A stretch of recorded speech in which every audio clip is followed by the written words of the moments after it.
once the boom happened, it was consistently in the hundreds, and then it was consistently in the thousands. And then I was like, wait, that's 1,000 people in my chat right now. You know, that was like mind-boggling to me. And it was all because Nopixel is just this big community collaboration. We all share the same viewership and we all kind of just spread it around. So when I end my stream, I host someone else that's role playing on the server. And then when they end their stream, they host someone else that's playing on the server. And we all just kind of keep each other going and build each other up. I was still like trying to get over just talking on the microphone in front of people. Like I was so socially anxious at that time that I didn't even want to fire up a stream because it was so scary. And roleplay really helped me get out of that. Is there anything that you would have went back and told Nakkida earlier on her journey? I think I would have told myself to suck it up and be more brave, because it took me a long time to get over my fear of jumping in to actually stream. And I don't regret it. Not one bit. I would have told myself, just don't be afraid of doing scary things, because when you do those things, even though the concept or the idea seems scary at the time, once you do it, it's going to be a lot easier to do it next time. The first time I hit that go live button, I was afraid. Second time, I was excited. You got to be consistent. You got to continue to change and be open to new things. Like, I mean, I only recently started using my face cam and stuff. Like, it's all stuff that I have had to like mentally tell myself I can do that. You know, they like me, gosh darn it. And you know, you just got to put yourself out there and not be afraid to try and do something new, even though it may be kind of something you don't really want to do, or you're afraid to do because you might not succeed at it, or you might feel awkward or uncomfortable. But once you do it a few times, it might not be so awkward. What's up, everybody? This is the Becoming a Streamer podcast by Pipeline. I'm your host and co-founder of Pipeline, Snoopeh. Today, I'm joined by Nakkida. She is an incredible person, which you'll find out in this episode. But she's also very specialized in the role-playing community, where she has been creating content full-time now for over 2.5 years. She first got involved in Twitch back in 2013, but didn't really feel like streaming was for her. When you listen to this episode, it is crazy to see the success that she has had ever since she started diving in. I know that you're going to love this episode. Please let me know your favorite part of it in the comments. Without further ado, let's hear from Nakkida. Nakkida, it is so good to have you on the podcast. I think your content is just incredibly unique to this podcast. We've not had someone in your niche on this topic before, so I'm so excited to have you on. Thanks for coming on. Thank you for having me. I really appreciate it. It's a really cool opportunity to talk. One of the things that we love to do when we kick off the podcast is just give those that are listening a sense of where you are right now. I love that you've got cats. What's the name of your cat? Pipsqueak. She's Pipsqueak. Most certainly not a pipsqueak, but she is. She squeaks when she meows. So. What a great name. One of the things we like to do when we're just kicking off is, where are you in terms of your content today? So where are you making content? How often are you creating content? And maybe a sense of like your followership, just so that those listening can gauge your experience. Okay. Well, right now I'm streaming on Twitch, pretty much almost exclusively. I do upload a couple things to YouTube here and there, like highlight videos and stuff like that. But right now, for the most part, I am streaming Grand Theft Auto roleplay on the Nopixel server specifically, which is I want to say like a streamer-oriented kind of community, where we get into this world of Grand Theft Auto and we get really immersed, and we just tell stories. We have a ton of fun with it. It's amazing. I've done it for 4 years now and streamed it for 2, and it's like, it's never been better. It's one of my favorite things to do, and I cannot believe that I've made a career out of just improv acting and being goofy on the internet. I can't wait to get into that, but I don't want to spoil too much of your journey, because I want to. No worries at all. I want to cover that. How often are you creating? You live every day or every other day? Yeah, every day, except for Mondays and Sundays. Getting that time off, it's important. Yeah, for me especially. I'd love to wind the clock back. way kind of back early on. Like, where did you grow up? Well, actually, where I'm living now, I grew up in Washington State for a long time. And then when I was about 8, I think we moved to Missouri. And I lived in Missouri for 16 years or so. And then I moved back up here when I met my current boyfriend. And we wanted to move in together. And I love the area up here. The Pacific Northwest, you can't beat it. Yeah, I have a big affinity to the Pacific Northwest. I grew up in the UK, so in Scotland. Yeah. And just the climate is very, very similar. I feel like it's the UK in America. Mm-hmm. Absolutely. I lived in Seattle for a couple of years. Great place. Yeah. I wouldn't trade it. So when did you get into games? Were you always into games? Was that something that happened later on? So actually not really. I grew up like a casual gamer. I wasn't super into games. I wasn't good at games ever at any point. I had the original Game Boy and it had like Tetris on it. And then from there, I got like some, I remember we had a PlayStation 1 that was like our first console in the family. And I played Crash Team Racing a ton when I was a kid. But I was never really into it until I think kind of more towards my high school years is when it really like clicked for me that this was like my favorite thing in the whole wide world. I think playing Team Fortress 2 and Portal with my friend, those were like the things that really set me into the world of PC gaming. I loved TF. Mm-hmm. Yeah. TFC was my favorite. Did you ever play TFC? I didn't, no. I got into Team Fortress 2. I was still pretty young when I got into that though. What age is this? You going into high school now? So what age are you roughly at this point? I'm 27. So you're 27 now? Yeah. So this is your, forgive me, US high school, is that 16, 15? I think earlier, 14 12? is when we start high school and then through 18. So 14, you're starting to get more into games at this point. Mm-hmm. What else was like your passion? Were you into anything else? Art. Very much into art. I was super creative growing up. My parents just totally fostered that. I was always just into being a dork and drawing things, and I was one of the art kids in school, and we were all kind of weird in our own way. But I loved to draw. I loved to paint. Drawing more than painting, but I really got big into digital illustration in high school as well. So I picked up a drawing tablet, and that really kicked off a lot of things for me, hobby-wise. Was that fostered by your parents? You said like yeah. Were they artists by nature, or they just wanted to? No, not really. They weren't really. My mom would always draw me little pictures and stuff, and I loved that, and I wanted to be like my mom, so I would copy her drawings. But my dad wasn't artistic. He didn't really care for it, but he always liked my drawings and would encourage me and stuff. So I used to always have like a little ball of clay that I would sculpt little animals out of, and they would tell me I did a great job, and they were always really supportive of me and whatever I was trying to do.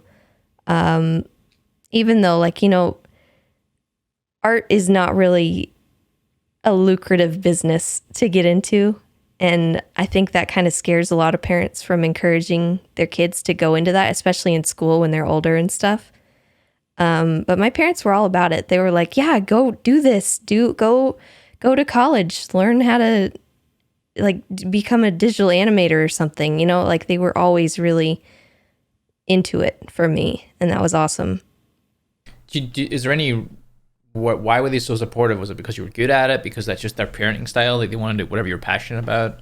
Yeah, I think they were just, it was their parenting style. They encouraged both of us. I have a sister. So she was encouraged to do what she liked to do, and I was encouraged to do what I liked. So,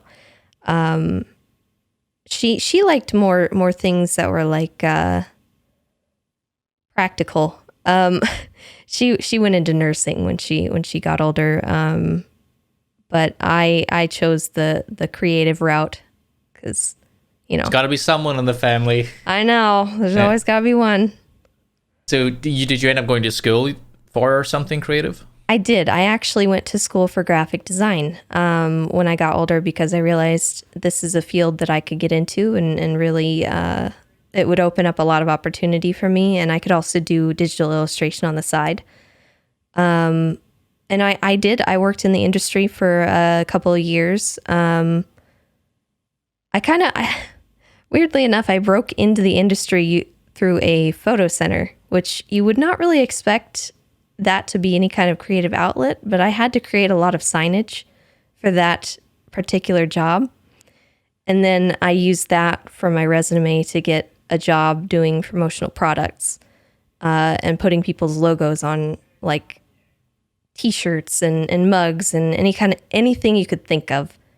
I could put a logo on it. So that, I think this is really interesting and how it's kind of dovetailed into what you're doing now. But before, so you're in college, were you still really into games at this point? Was that a kind of a permanent line throughout, or did you kind of drift out of it? So when I was in college, I was actually very addicted to a lot of games. I think I was super into Payday 2 at the time. And that was like all I could think about while I was at school. I would do my projects because we had a lot of art related projects, and I would just be thinking about Payday 2 or watching a stream even in the background. I had a friend who streamed on Twitch, and I had his stream up on my laptop while I did my schoolwork, and that was just how I went through school. Interesting. So this was early on in Twitch. If this was maybe 8-9 years ago, this was back in 20. What year is 21? So maybe 2012-ish?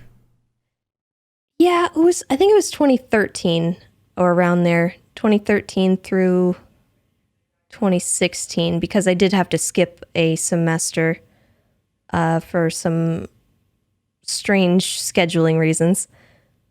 But yeah. So you were watching, you were kind of a viewer at this point. You were watching content on Twitch. It wasn't really, I mean, it was definitely growing quite fast back then, but it wasn't anywhere near as big as it is today. Yeah. Were you also watching on YouTube as well? Were you like an avid consumer of content? Yeah, YouTube actually started way sooner than I started watching Twitch. I remember I watched a ton of Minecraft videos when I was younger as well. That was one of my things. I was very into Minecraft when I was younger. So you were very savvy to this world of people creating content. Yeah, absolutely. Did you think about the people that were creating it, or was it just like, I'm consuming it? Or were you like, wow, they're putting a lot of work. Now you're on the other end. You're putting all this work in to create this content. Did you think or appreciate the work that was going into? I did. So my friend that was streaming, I helped him set up a lot of stuff for his stream. I actually did all his graphics and stuff too. So that was something that I was really interested in and wanted on a resume at the time. So it was something that really helped me out. And at the time, I never really thought of streaming myself because I don't even know. It never crossed my mind at that time. And I just enjoyed consuming it. I liked watching people play League of Legends on streams, and that helped me learn a lot of things as well. When I was playing League myself, I looked up to a lot of people and how they did things. And it was just really fun to watch streams and get to know people. I watched a lot of smaller streamers back then too, because I really enjoyed the chat experience that you got from that. Yeah, that's so. Fast forward a little bit. You were mentioning you graduated from university or college. Was it college, university? It was community college. I don't know what you would call that, but yeah. I always break down when it comes to like explaining American things. Everything breaks down for me. Yeah. Okay, so community college, and it's time to get a job, right? It's like real life. Got to get a job. You got a job in the photo center right away, or was that a little after? Yeah. So I started off as a cashier, and then I moved up to a photo center, and that was where I got enough experience on my resume to officially move into a graphic design position. So it was. Was that ever frustrating? Like that you couldn't just go straight to the graphic design position? Not necessarily. Sorry about her. Not necessarily. I kind of was really happy where I was at. I enjoyed my job at the photo center quite a lot, actually. I enjoyed the people, and how simple it was, because I just let a printer run all day. Honestly, it was great, and I knew what I was doing. But then I actually moved, and I transferred to another store up here in Washington, and they didn't have a position open for the photo center. So I was gone back to a cashier, and I just hated it. I was so sad, and I missed my job, and I was like, listen, I'm up here in the Seattle area. There's tons of jobs. I got to get out there. I got to do something and like get in the field that I wanted to be in, you know? So I put out a couple applications, and one called me back, and it was a great job. I loved that job. And I was actually almost hesitant to quit that job when I started getting an opportunity to stream full time, because I loved. So when did you start streaming? Oh gosh, 2.5 years ago, I think. Okay, so you're in this new job and you started. I'd had that job for a couple of years, and I really enjoyed it, and I loved it. It was graphic design. I created logos for people, and I put them on promotional products. Basically, if they had a company, or if they already had a logo, I would create proofs and show them what it would look like on whatever product they were going to get. Just kind of stuff like that. And I loved that job. It was super easy. It was comfortable. I loved the people I worked with. They were like a family. It was a small office, like 12 people. And we were so like tight knit and stuff. But when I got the opportunity to stream full time, I was like, I cannot pass this up. This is so you were at else. This job and you stream. What made you start streaming? Because you didn't do it back in 2013. So why did you start now? So I started streaming because I was getting into Nopixel and the community that was there. I had been moderating a chat for another streamer. You may know him, Lord Keepin. Yep. He was just so funny, and I loved interacting with him in roleplay, and he loved my character, and we were like really close at that time. And he was just kind of starting to blow up. He had like maybe 1,000 viewers or so at that time. That was his average. And for a very long time, we just kind of we had this arrangement where he would interact with me in game, and then I would come into his chat later, and we would talk about it and just laugh, you know. And his community loved me, and a lot of them followed me on Twitch because I moderated in his chat. So you were actually streaming at this point? I was not. So at that time, I was not streaming, and I had a lot of people from his community demanding that I stream because they loved my character, they liked me, and they kept following me. And one day I looked, and I was like, I have like a few hundred followers for some reason, and I was like, where did these people come from? I'm not even streaming. And you know, one day I was role playing on the server, and I was like, you know, maybe there's something to this. Maybe people actually do want to watch me stream. Because something that people don't really know about me, I'm really socially awkward. You wouldn't really think of that with like the roleplay thing and how you have to be super social and get yourself out there and stuff. But at that time, I was still like trying to get over just talking on the microphone in front of people. Like I was so socially anxious at that time that I didn't even want to fire up a stream because it was so scary. And roleplay really helped me get out of that. And so I didn't want to stream until a ton of people just encouraged me to. And even Kevin himself was like, when are you going to stream? Come on, do it. And so eventually I was like, okay, I'll give it a shot. And I still remember my first time streaming. I turned on the stream. I don't remember what year it was. It was like maybe 2017. I'm not sure. but I turned on the stream. I was playing House Flipper, I think, because it was just a chill game. You could paint the walls in a house and be silly. And I had music going, and a bunch of people came by and showed love, and even Kevin came over, and seeing him in my chat just like sparked the interest for me to continue doing it and like to stream the role play that I do every day. And it gave me a lot of confidence. And so his community, I owe a ton, like just to give me that confidence and the feeling that people wanted to see my content and me and stuff. So it was really interesting. It's a strange way to start, I think, because a lot of people, I think they just start from scratch. And I, for some reason, already had a following, even though I wasn't streaming. And I think it's unintentionally very smart. I mean, you added value to someone else's community, and they got a lot of value, from you being a part of the community.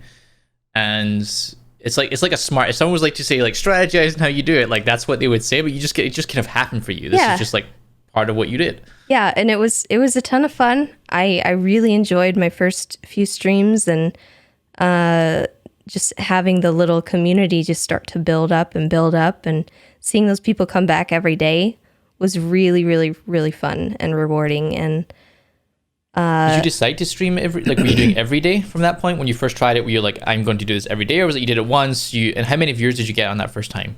First time, I remember having at least 20 viewers average, which I think is a little bit abnormal for like your first stream. Absolutely. So I had a pretty steady viewership just from scratch, and it was really unique the way that I started. And then I was not streaming daily. I know that much. I was just kind of doing it while I had my spare time. I was doing it for fun, and because it was a hobby of mine, and I was playing games, so why not just turn on the stream and play them? And I played a lot of games while I was waiting in the queue to get into Nopixel and roleplay, because at that time I didn't have the priority to get into the queue ahead of other people that I do now. Because if you know anything about Nopixel, they have a priority queue. I actually don't know anything about it. Can you explain? Okay. So the server is really big and popular, and they have a priority list of people that have proven themselves in roleplay. And if you're a good role player, then you get to get in the line a little bit ahead of people that maybe nobody really knows about, or they haven't gotten in to prove themselves. So at any given time, we have like 400 people in the line to get in. So it can be really competitive to get in, and to get priority is amazing. So it really helped me out to get that. And once I had that, I was able to get in a lot more consistently and do more consistent streaming of Nopixel content.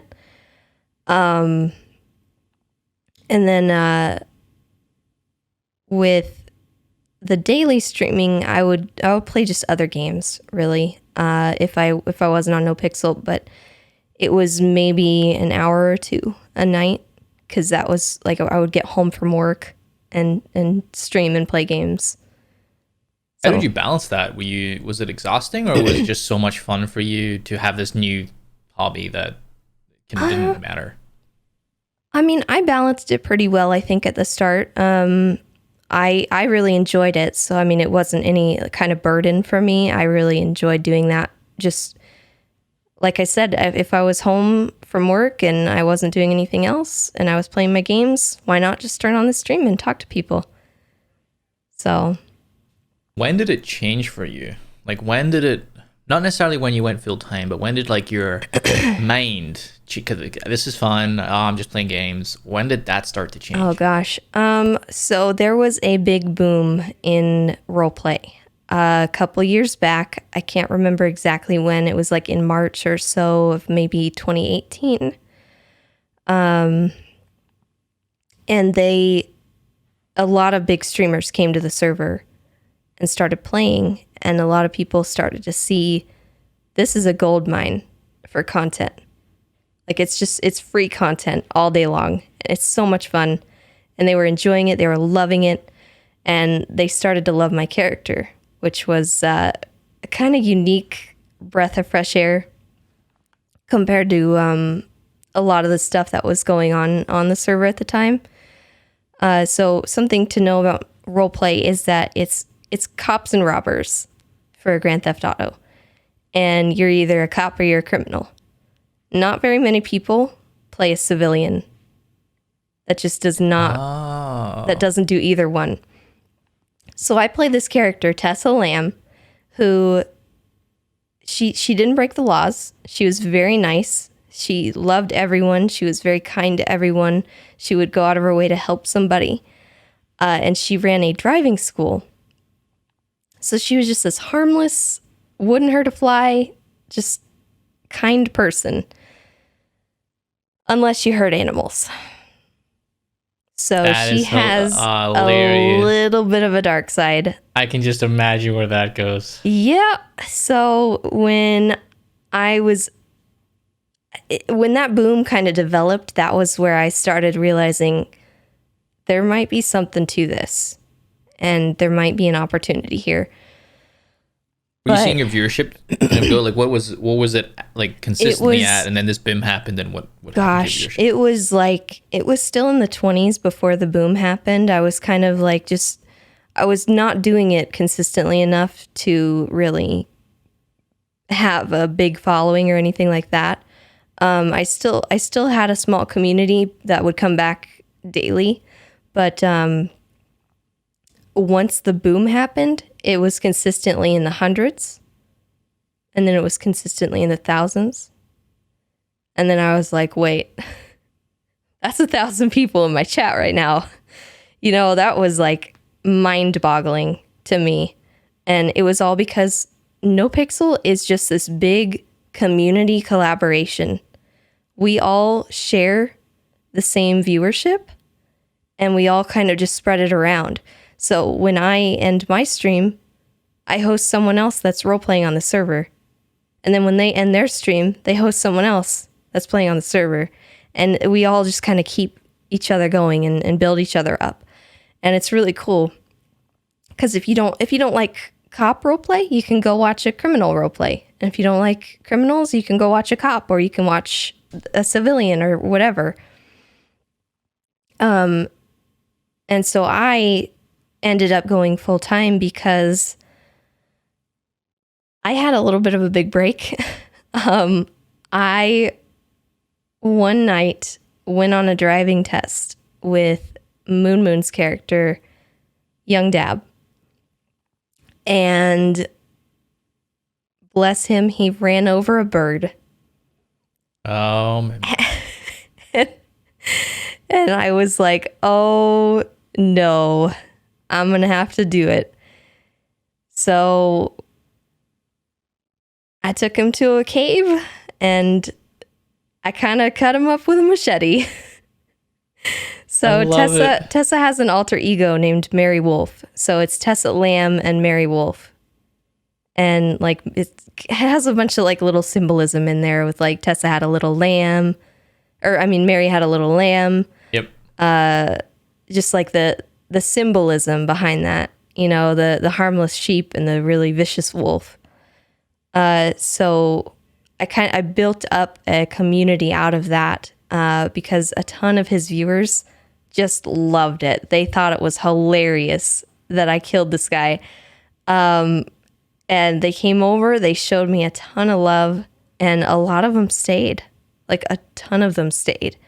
And then I just continued to grow that community and foster that. And I had so much fun with it. It was amazing.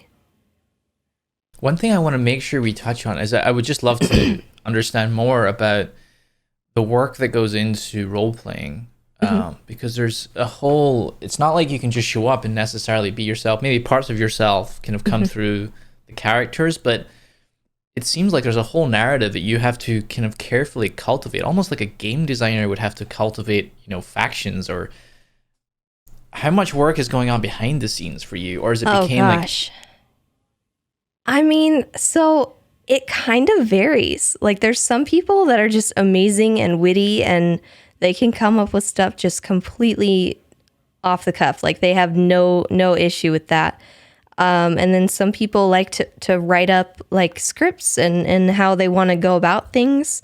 But a lot of it's not scripted. It's not like real, like you're reading off a script. It's like they make like jot notes of stuff that they want to get done in the server, and then they role play it out with improv, and other people play off of that, and other people don't have that script. So if something goes wrong or something goes different, you got to figure out what you're going to do, because it's going. There's no cut.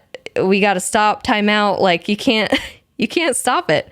So it's a working thing. There is a lot of work that goes into a lot of people's stuff, what they want to do. And you can be anything. You can do anything. And you can put a lot of post-production in your streams too. Like, for me, when Mary comes out and she like is active, I have a little overlay that I put on my stream that kind of makes the edges of the screen red. And there's like little veins kind of coming out, and it fades in and out, and it looks scary.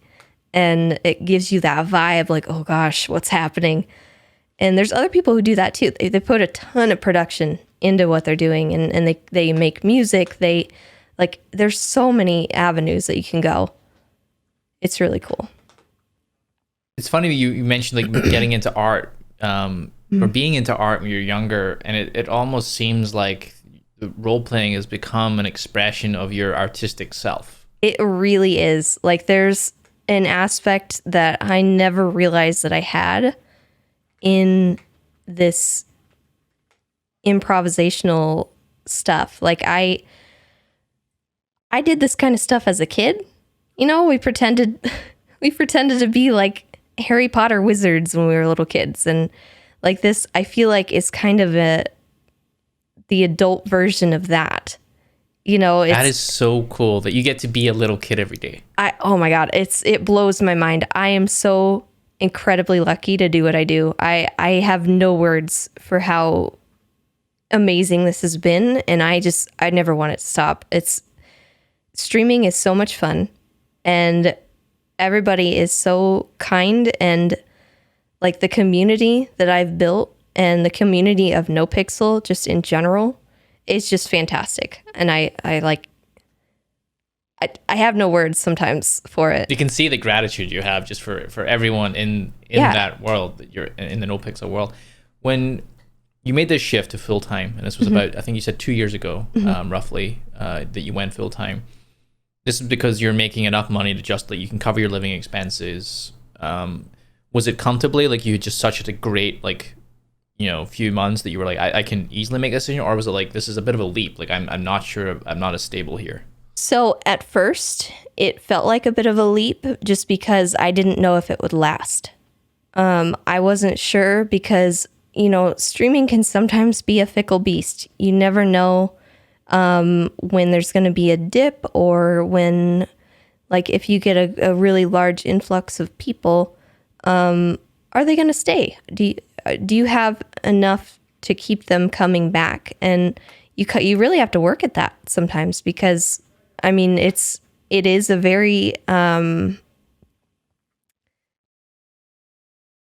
don't know the word, like you have to be really consistent and keep at it for it to work. And I knew that I would have to dedicate myself 100% and make sure that I took advantage of this boon that was just thrust upon me. And so I was we had a conversation, myself and my boyfriend, and he was still working full-time at the time, and we were like, okay, let's try it, and if it doesn't work, then I can get a new job, or maybe even go back to my old one. That would be fine too, because I left on great terms with my old boss and stuff. So we took that risk, and it was amazing. And then it started to climb again, and I was like, maybe this was a good idea.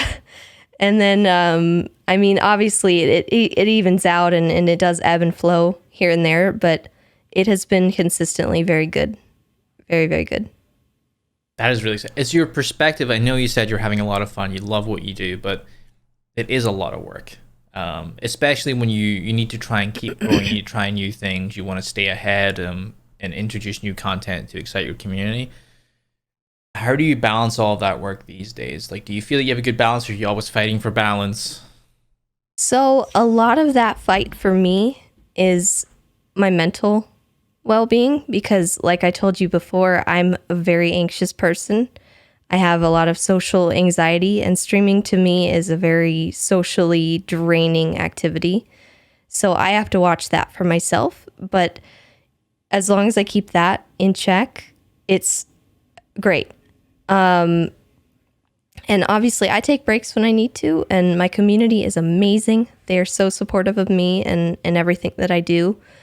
And another thing that really helps me is that my boyfriend was actually able to quit his full-time job to help me do this. That is incredible. So yeah, and it's amazing. I mean, he streams too on occasion, and his stream sometimes gets good viewership, and he offers that as well. So I mean, he's grown his community through Nopixel, you know, and it's kind of crazy to think that we're both like making a living out of this. And he's very supportive. He's my manager. I let him handle a ton of stuff because sometimes I feel if I didn't have him helping me, I don't know if I would be able to do everything in the way that I do right now. That's what I was going to ask you about. That, you know, over time you've got your community gets bigger and bigger. Yeah.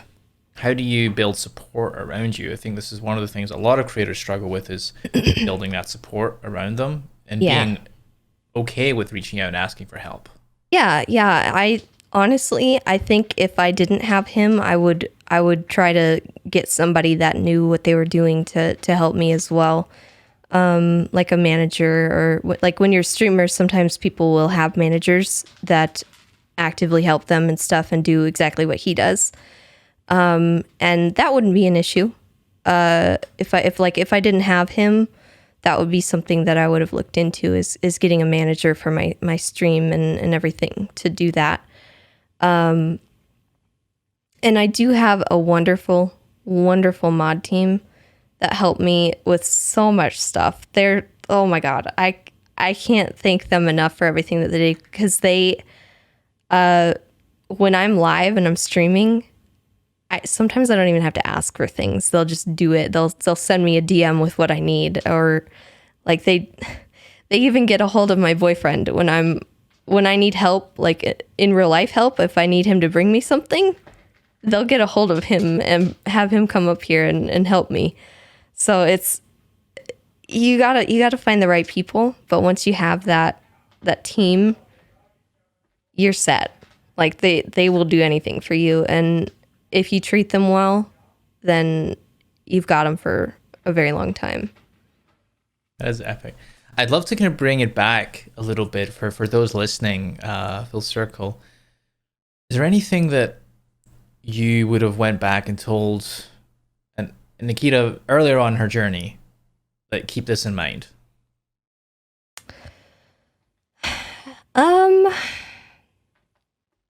That one's a hard question. I don't know. Start sooner. Start streaming sooner, I think. Yeah, you could have been streaming since 2013. I really could have, yeah. And so I think I would have told myself to suck it up and be more brave, because it took me a long time to get over my fear of jumping in to actually stream. And I don't regret it. Not one bit. That is really good advice. A lot of people are not comfortable enough with hitting that go live button. Mm-hmm. There's a lot of things that come up when it, yeah. And even it could not even just live. It could be just posting that video, or, you know, making that tweet. There's a lot of resistance that comes up. Yeah. I would have told myself, just don't be afraid of doing scary things, because when you do those things, even though the concept or the idea seems scary at the time, once you do it, it's going to be a lot easier to do it next time. So the first time I hit that go live button, I was afraid. The second time, I was excited. So, I mean, you got to be consistent. You got to continue to change and be open to new things. Like, I mean, I only recently started using my face cam and stuff. Like, it's all stuff that I have had to like mentally tell myself, I can do that. You know, they like me, gosh darn it. And, you know, you just got to put yourself out there and not be afraid to try and do something new, even though it may be kind of something you don't really want to do, or you're afraid to do because you might not succeed at it, or you might feel awkward or uncomfortable. But once you do it a few times, it might not be so awkward. That's great advice. What are you excited about? You've got a lot. You're crushing it. You've got a great community. You're an awesome person. I've just really enjoyed getting to know you over the last 30 minutes. What are you excited about? Oh gosh, for the future? Well, Nopixel 3.0 just came out, so it's a big update that everyone has been really enjoying. And my character has actually changed a bit in this iteration of the server and the roleplay. She's actually an officer now, so she gets to enforce the laws and drive the cop car around and, you know, wee woo. I love that you get to switch up your content like that. Yeah. There's so much depth. And all you have to do is role play it. Like just play it out, play the story and see where it goes. And so I decided to change it, and I'm really enjoying the stuff that I'm doing now with her and getting to be an officer and play that role. And that's stuff that I'm excited for. A lot of new changes and to the update on the server, and just where the story will go from here, really. That's exciting. Nakkida, where, if people, I know they're going to love this episode, where can they go find you after this? Twitch.tv/Nakkida. That's the main place. Awesome. Well, Nakkida, thank you so much for coming on. I appreciate it. I really appreciate that. Thank you.